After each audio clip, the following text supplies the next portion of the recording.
નમસ્કાર મિત્રો, ફરીથી સ્વાગત છે તમારું અમારી ચેનલમાં। મિત્રો, તમારા ઘરના પૂજા ઘરમાં કે ઘરના મંદિરમાં આ બે મૂર્તિઓ એક સાથે ભૂલથી પણ ક્યારેય ન રાખવી જોઈએ, નહીં તો તમને ગંભીર વાસ્તુદોષ લાગી શકે છે।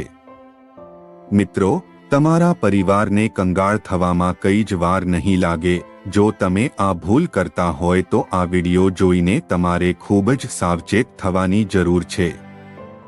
મિત્રો, આપણા હિન્દુ ધર્મમાં દરેક ઘરમાં ભગવાનનું એક પૂજાનું સ્થાન જરૂર હોય છે, અથવા એવું કહી શકાય કે એક નાનકડું અને સુંદર એક મંદિર હોય જ છે, જ્યાં આપણે રોજ આપણા આરાધ્ય ભગવાન માતાજીની પૂજા અર્ચના કરીએ છીએ।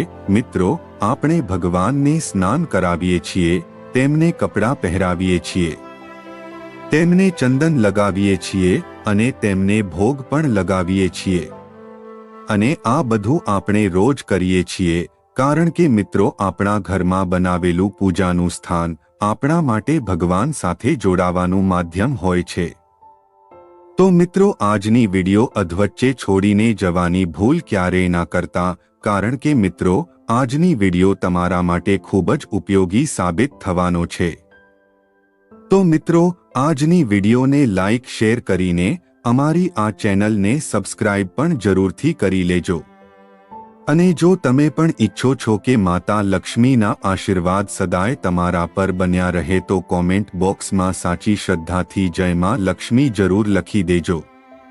મિત્રો, જો ઘરમાં પૂજા ઘર ન હોય તો આપણા ઘરમાં સકારાત્મક ઉર્જાનો પ્રવાહ ક્યારેય નહીં થાય, કારણ કે આ એક એવી જગ્યા હોય છે જે આપણા ઘરમાં હંમેશા સકારાત્મક ઉર્જાનો પ્રવાહ જાળવી રાખે છે। મિત્રો, આપણા ઘરમાં હાજર દેવી દેવતાઓની જે મૂર્તિઓ હોય છે તે ભગવાન સાથે ચિંતન કરવાનો સૌથી સરળ ઉપાય હોય છે કે આપણે ભગવાનની મૂર્તિઓના સમક્ષ બેસીને તેમની સાથે વાત કરીએ, તેમની પૂજા અર્ચના કરી અને તેમનું ધ્યાન કરીએ, જેના દ્વારા આપણે આપણા ઈષ્ટદેવ સાથે આપણા મનની ઈચ્છાઓ વ્યક્ત કરીએ છીએ।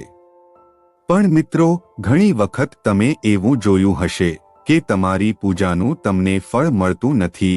તમે તમારા ભગવાનની ઘણી પૂજા અર્ચના કરી, તેમના સમક્ષ જે કરવું હતું તે બધું કર્યું, તો પણ તમને તમારી પૂજા અર્ચનાનું પૂર્ણ ફળ નથી મળ્યું। તમારા ઘરમાં પૂજા ઘર હોવા છતાં તમારા ઘરમાં સુખ શાંતિ નથી અને તમારા ઘરના દરેક સભ્યો વચ્ચે ઝઘડા થાય છે, ક્યારેક નાની વાતોને લઈને તો ક્યારેક મોટી વાતોને લઈને થોડા સમયમાં દરેક સભ્યોમાં વિવાદ થઈ જાય છે। તો તમારે આ વાત જાણવા જેવી છે કે આના પાછળનું સૌથી મોટું કારણ તમારા ઘરમાં વાસ્તુદોષ હોઈ શકે છે। મિત્રો, વાસ્તુશાસ્ત્ર અનુસાર કહેવામાં આવ્યું છે કે ઘરમાં બનતા બધા અશુભ સંકેતો અને નકારાત્મક વાતાવરણનું કારણ એ ઘરના મંદિરમાં રાખવામાં આવેલી દેવની મૂર્તિઓ હોઈ શકે છે। મિત્રો, તમે એવું માનતા હશો કે આપણા મનમાં જે આવે તે ભગવાનની મૂર્તિ લઈને મંદિરમાં મૂકી દઈએ, પણ તમારે થોડું ધ્યાન રાખવાની જરૂર છે। ભગવાનની મૂર્તિ રાખતા પહેલા તમારે થોડું ધ્યાન આપવું પડશે, અથવા જો તમારા ઘરના મંદિરનું નિર્માણ વાસ્તુદોષ મુજબ નહીં થયું હોય તો પણ તમારા ઘરમાં વાસ્તુદોષ આવી શકે છે।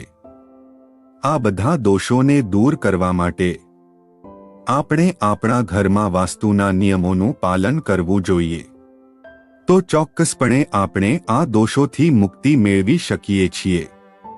મિત્રો, વાસ્તુશાસ્ત્રમાં કેટલીક એવી વિધિ વિધાન અને નિયમો જણાવવામાં આવ્યા છે, તે શાસ્ત્રીય અને વૈજ્ઞાનિક બંને આધાર પર બનાવવામાં આવ્યા છે। જો તમે આ નિયમોનું સારી રીતે પાલન કરશો તો તમારા ઘરમાં કોઈ અશુભ ઘટના નહીં થાય। મિત્રો, આ નિયમોનું પાલન કરવાથી તમારા ઘરમાં હંમેશા સુખ શાંતિ અને ખુશીઓ આવશે। મિત્રો, કહેવામાં આવ્યું છે કે ઘરના મંદિરમાં દેવી દેવતાઓની મૂર્તિ રાખવા માટે વાસ્તુશાસ્ત્રમાં નિયમો છે। કયા દેવી દેવતાઓની મૂર્તિ આપણા ઘરમાં રાખવી વ્યાજબી છે અને કયા દેવી દેવતાઓની મૂર્તિઓ આપણે ઘરમાં એકસાથે ન રાખવી અને કયા દેવી દેવતાઓની મૂર્તિ સાથે રાખવી બહુ જ શુભ હોય છે। મિત્રો, આ મહત્વપૂર્ણ નિયમો વાસ્તુશાસ્ત્રમાં જણાવવામાં આવ્યા છે। જો તમે આ નિયમોનું યોગ્ય રીતે પાલન નહીં કરો તો આથી તમારા ઘરમાં દુઃખ, ગરીબી અને દરિદ્રતાનું વાતાવરણ બની જશે। ઘરમાંથી સકારાત્મક ઉર્જા ચાલી જશે અને ઘરમાં નકારાત્મક ઉર્જા પોતાનું નિવાસ સ્થાન બનાવશે, જેનાથી પરિવારના લોકો એકબીજા સાથે લડાઈ ઝઘડા કરશે અને તેઓ હંમેશા નિરાશ અને દુઃખી રહેવા લાગશે। આ સિવાય આખા ઘરમાં આર્થિક સંકટ પણ ઊભું થઈ શકે છે અને ઘણી મહેનત કરવા છતાં કોઈ પ્રકારની સફળતા મેળવી શકતો નથી। આવું ના થાય તે માટે આપણે જાણી લઈએ તો વાસ્તુશાસ્ત્ર અનુસાર આપણે ઘરના મંદિરમાં કયા કયા દેવી દેવતાઓની મૂર્તિઓ રાખવી જોઈએ અને કયા કયા દેવી દેવતાઓની મૂર્તિ ભૂલથી પણ એક સાથે ના રાખવી જોઈએ। સમૃદ્ધિની પ્રાપ્તિ માટે કયા કયા દેવી દેવતાઓની મૂર્તિ એકબીજાની સાથે રાખવી જોઈએ। વાસ્તુશાસ્ત્ર અનુસાર જો તમે કેટલાક વિશિષ્ટ દેવી દેવતાઓની મૂર્તિઓને એકબીજાની નજીક ઘરના મંદિરમાં રાખશો તો તમને ઘણા શુભ ફળો મળી શકે છે। પરંતુ જો તમે કેટલાક દેવી દેવતાઓની મૂર્તિ તમારા ઘરના મંદિરમાં એક સાથે રાખો તો આથી તમને ઘણા અશુભ પરિણામોનો સામનો કરવો પડી શકે છે। કારણ કે મિત્રો, આપણા શાસ્ત્રોમાં કેટલાક દેવી દેવતાઓની મૂર્તિઓનો ઉલ્લેખ કરવામાં આવે છે જેને એક સાથે રાખવી અશુભ માનવામાં આવે છે। તો ચાલો જાણીએ એવી કઈ મૂર્તિઓ છે જેણે ક્યારે પણ એક સાથે ન રાખવી જોઈએ। મિત્રો, સૌથી પહેલા ચાલો જાણીએ કે ઘરના મંદિરમાં કઈ કઈ દેવી દેવતાઓની મૂર્તિઓ રાખવી જોઈએ।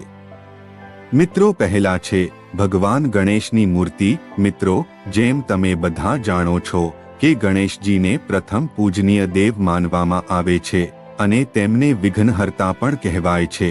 તેથી તમારા ઘરના મંદિરમાં ગણેશજીની મૂર્તિ હોવી અત્યંત જરૂરી છે।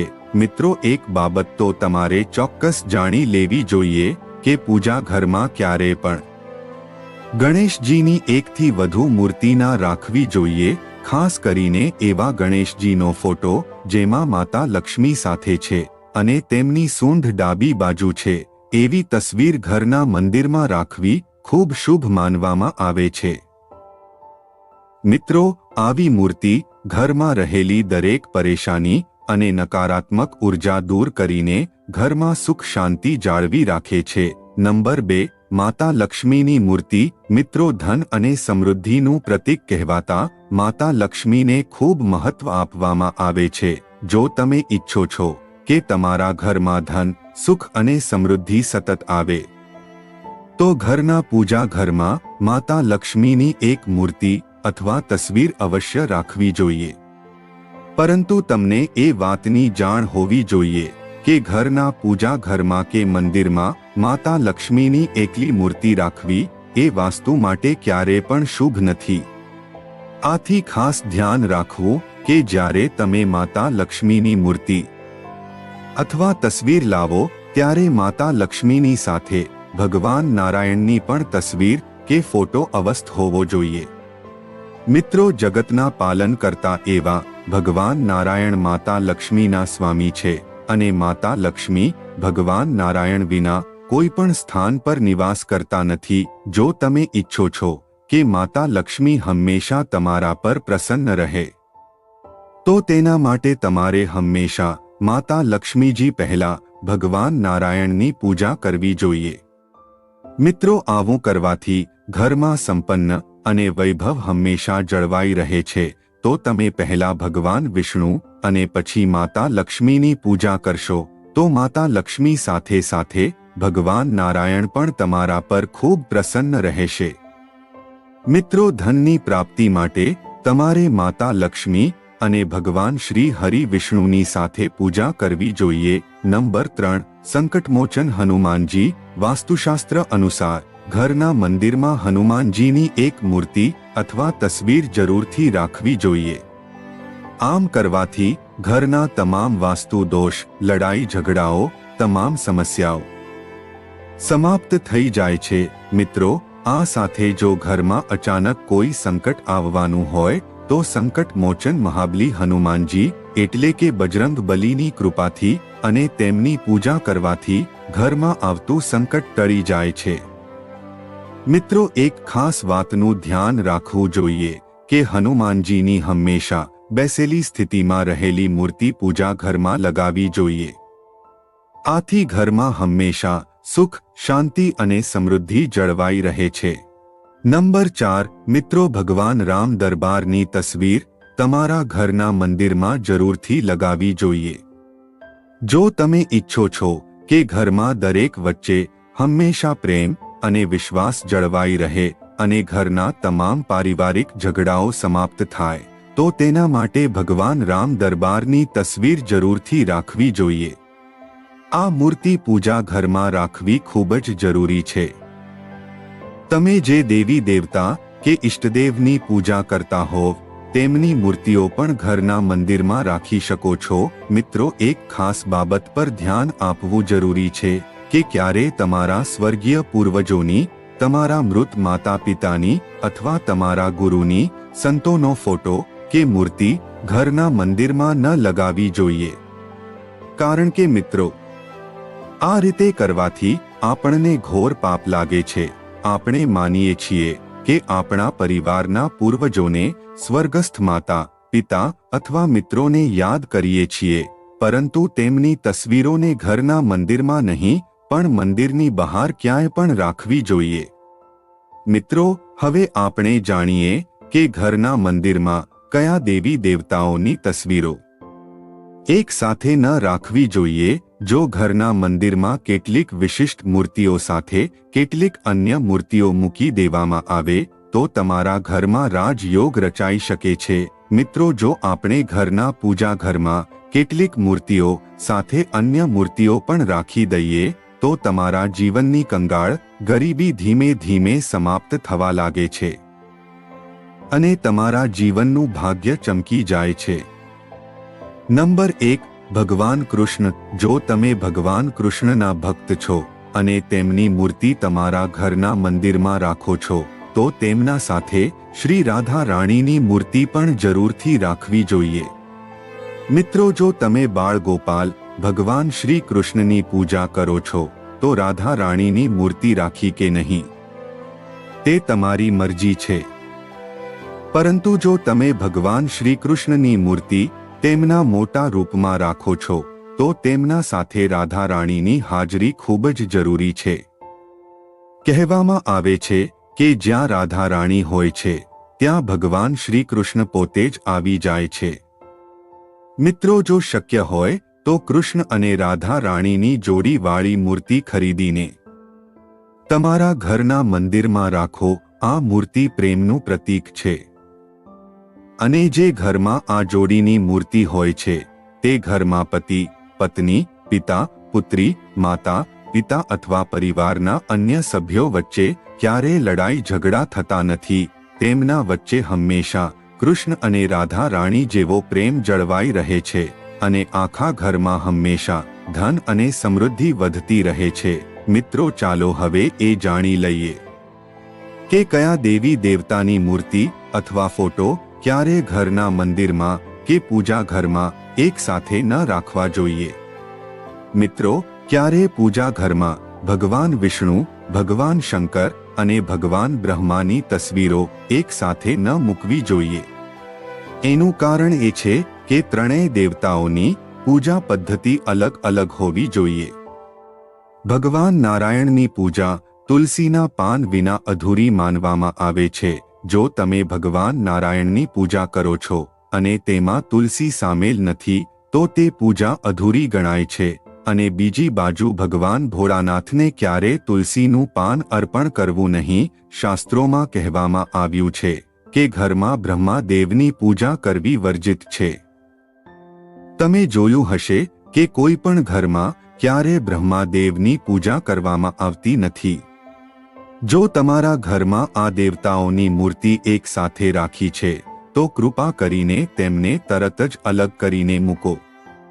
તો મિત્રો, આ રીતે અમુક વિશેષ બાબતોનું ધ્યાન રાખીને તમે માતા લક્ષ્મી અને ભગવાન વિષ્ણુના અસીમ આશીર્વાદ પ્રાપ્ત કરી શકો છો।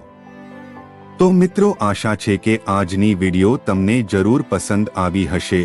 તો મિત્રો, આજની વિડિયો સારી લાગી હોય તો વિડિયોને લાઈક શેર કરીને અમારી ચેનલને સબસ્ક્રાઇબ પણ જરૂરથી કરી લેજો।